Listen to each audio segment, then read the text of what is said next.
Pero bueno, vamos a tratar de arrancar con algún contexto, hilvanando un poquito la historia, alrededor de por qué hoy es feriado, ¿no? Hay fechas que claramente no las deberíamos tomar como simples efemérides, hay días que no son solo feriados en un sentido, son conmemoraciones que marcan el cimiento de nuestra identidad como patria, ¿verdad? El 20 de noviembre creemos nosotros que es uno de esos días, ¿no? Es el Día de la Soberanía Nacional, que recuerda la batalla de la Vuelta de Obligado, aquel 20 de noviembre de 1845, el inicio de lo que podemos llamar, de lo que se ha llamado la Guerra del Paraná. Imaginen el escenario, ¿no? El Río de la Plata, a la altura de San Pedro, donde se hace más angostito. Las dos flotas más poderosas de la época, la inglesa y la francesa, navegando con total impunidad. 20 buques de guerra, 70 buques mercantes, que venían a forzar la entrada a nuestros ríos. Pretendían, cito, liberar la navegación en los ríos interiores. Es un eufemismo, obviamente, para establecer una colonia y adueñarse del comercio en el Río de la Plata, ¿no? Esto, pisotear tu ley, tu autoridad, con la certeza arrogante de que ninguna nación naciente, como era la nuestra, que encima estaba sumergida en el medio de una guerra civil, bueno, podía hacerle frente, ¿no? a este poder. Esta escuadra, la anglo-francesa, recordemos que venía de triunfar, de capturar el litoral chino, ¿no? Como un devenir, digamos, como consecuencia de la guerra del opio, y eran las potencias imperiales más importantes del siglo XIX. Pero en Obligado, el Estado argentino, bajo el liderazgo de Juan Manuel de Rosas, se plantó. El general Lucio Mansilla, cuñado de Rosas, por orden del brigadier, colocó unas barcazas llenas de explosivos, hilvanadas por unas cadenas gruesas, de orilla a orilla. Fue un acto de audacia y de locura, pero era lo único que teníamos a mano para comenzar a enfrentar semejante batería, digamos, poderosa que se nos venía encima, ¿no? Eran argentinos mal armados, gauchos, criollos, defendiendo con fusiles viejos, pero sobre todo con coraje y con su propia vida, el honor a nuestra bandera, ¿no? Obviamente esa flota extranjera logró pasar por Obligado, no sin llevarse unas cuantas pérdidas materiales y humanas, pero la batalla de Obligado fue solo el comienzo de la Guerra del Paraná, una campaña de desgaste que duró muchísimo tiempo. El episodio de Obligado es recordado como una gran derrota patriótica. Marcó el inicio de la resistencia. La contienda no terminó ahí, fue una guerra de desgaste que se extendió hasta 1846. Mansilla, que era el jefe de la División Norte, atacó a la flota repetidamente a lo largo de todo el trayecto de Paraná, siendo las más importantes y más recordadas las de Ramallo y Rosario, ¿no? Por cada lugar donde pasaba esta flota iba ligando bombazos, cañonazos, digamos, y enfrentamiento de las milicias criollas. En Punta Quebracho, el 4 de junio de 1846, varios meses después de aquella vuelta de Obligado, esa es la batalla conclusiva, ¿no? Simboliza la gloria. Allí, mientras regresaba la flota invasora de su frustrado intento por conquistar el río Paraná, recibe una emboscada ahí en la angostura del Quebracho, con bombardeos, con destrozos, con incendios. Bueno, los que quedaron salieron corriendo con lo que tenían puesto. Fue muy, muy trascendental el apoyo y el compromiso del pueblo en toda esta guerra de desgaste que boicoteó a cada paso la flota comercial, ¿no? Porque mientras Mansilla atacaba a los buques de guerra, bajaban los productos que venían a vender y ningún pueblo a lo largo del Paraná les compraba nada, ¿no? Fue un boicot popular que también fue determinante para vencer militar y moralmente al invasor, ¿no? Más allá del triunfo militar, varios meses después, de Punta Quebracho, la victoria final fue una aplastante victoria política, moral y soberana, que se selló en los tratados de paz, la devolución de la tropa argentina y un histórico saludo que hicieron los vencidos con 21 cañonazos de desagravio a nuestra bandera, y así el mundo civilizado debió reconocer nuestra potestad de mando en estas tierras, ¿no? Obligado es el acta fundacional de esta postura contra el coloniaje en Argentina. Entonces, la soberanía no es solo un concepto abstracto, ¿no? Es la capacidad real de un pueblo de decidir su destino sin injerencias externas. Es el ejercicio de la libertad colectiva. Esa defensa de la libertad tiene un hilo conductor inquebrantable en nuestra historia, que es la línea nacional de la patria, ¿no? Podemos pensar en la previa, en San Martín, que cruzó la cordillera para asegurar la independencia, porque sin libertad no era posible que hubiera nación. En Rosas, que recogió esa bandera para defender esa nación naciente de la voracidad de las potencias, envuelta de obligado y en la angostura del quebracho. Y en Irigoyen podemos pensar al inicio del siglo XX, ese líder también revolucionario que dejó huella y legado en la puesta en valor de la soberanía popular, ¿no? Con leyes sociales y laborales progresivas, con la creación de YPF y con un montón de otros hitos que fueron haciendo un camino en ese sentido. Y pensemos también, por supuesto, en el general Perón, un siglo después, en 1945, quien comprendió que la batalla ya no se libraba con cañones en el río, sino en los directorios de las empresas extranjeras y en los bancos, ¿no? Y el peronismo, que podemos llamarlo nuestra segunda independencia, ¿no? Digamos, donde se plasmó esta idea de segunda independencia, supo entender que la soberanía es una trilogía, ¿no? Aquello famoso de soberanía política, independencia económica y justicia social, ¿no? Es decir, no alinearnos automáticamente a los intereses de los poderosos del mundo, mantener una política exterior propia y una voz propia en el concierto de las naciones, absolutamente todo lo contrario a lo que está haciendo desgraciadamente hoy quienes ocupan el gobierno nacional.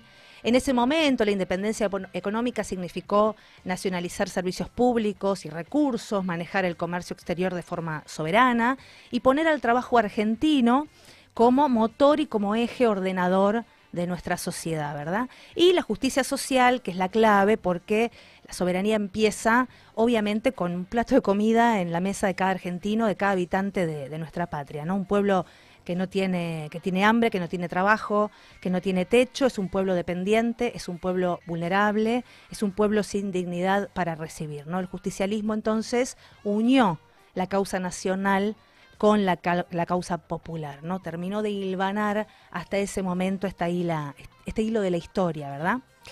Ahora, esta línea tampoco se detiene en este 45.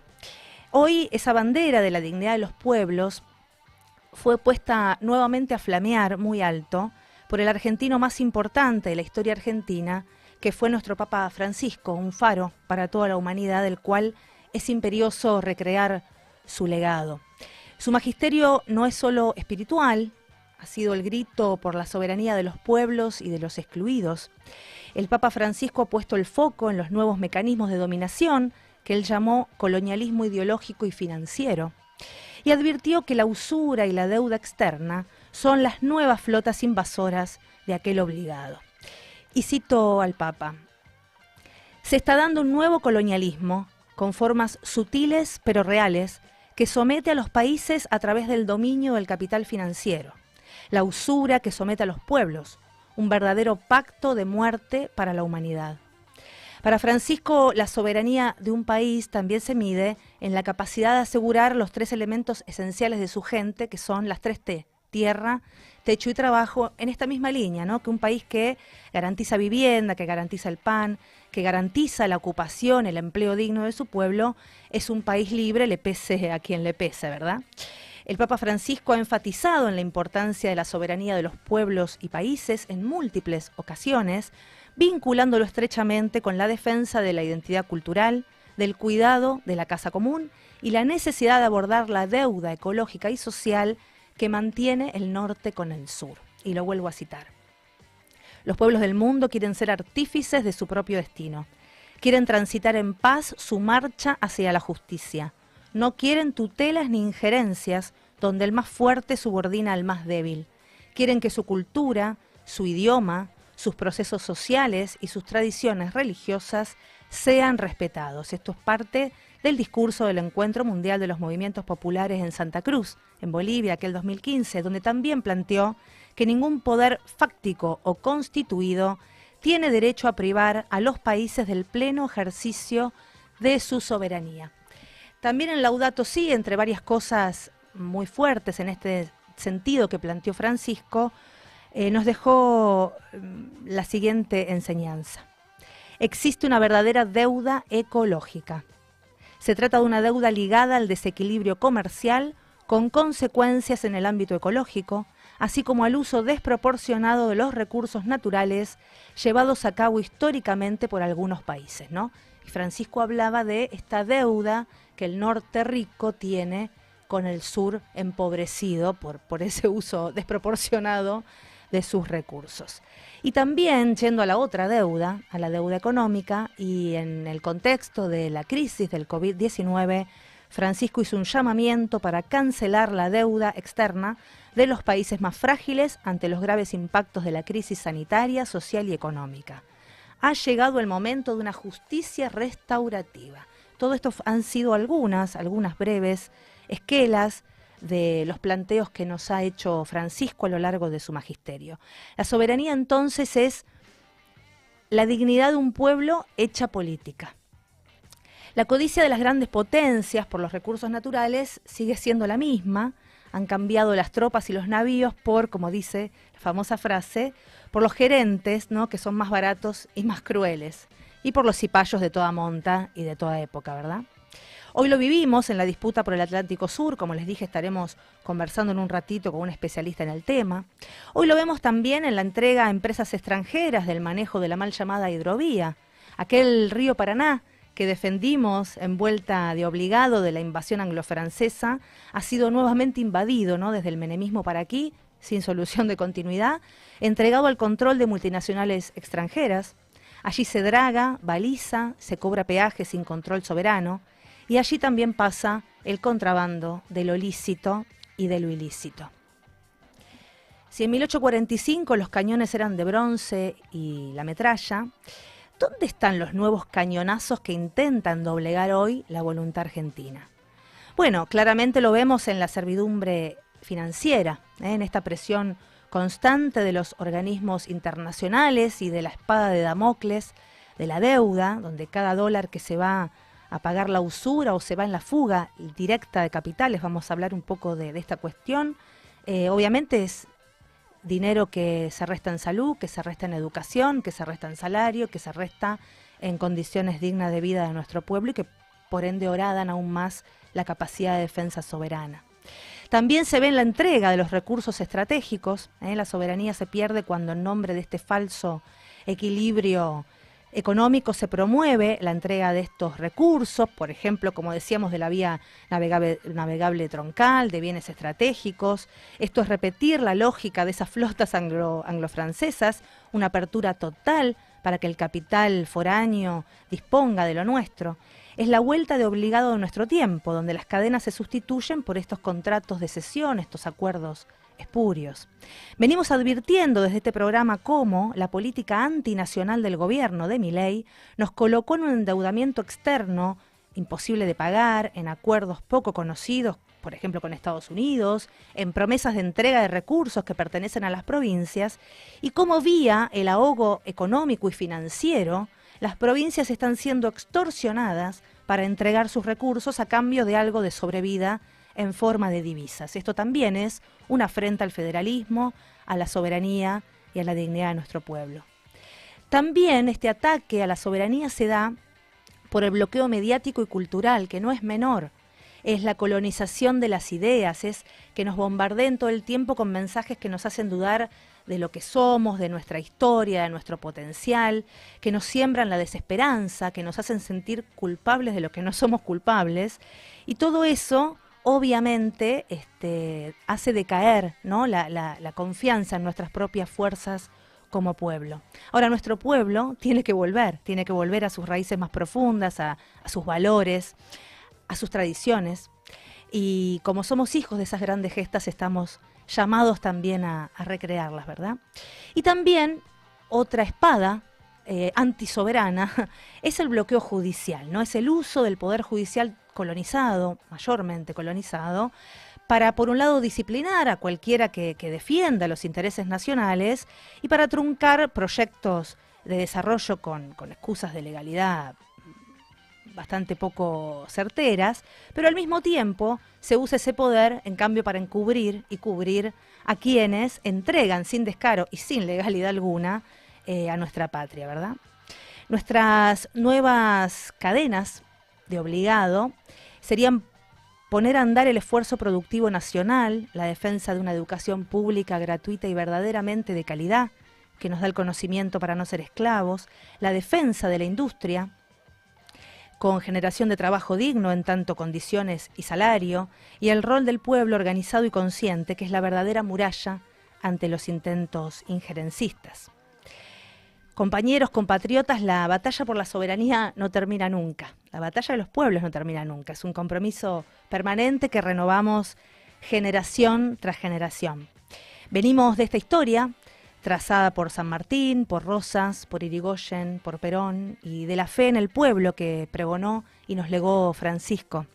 Somos herederos de una tradición que sabe que la patria es la suma de los intereses de todo el pueblo y que la decisión de ser libres es colectiva. Hoy, en cada decisión que tomamos como nación, estamos justamente decidiendo si somos vuelta de obligado, honor y orgullo, o si somos colonia, arrodillados e indignos. Si elegimos el camino de la producción nacional o el del endeudamiento y la entrega externa. Si defendemos nuestra cultura o si nos rendimos ante la ideología impuesta.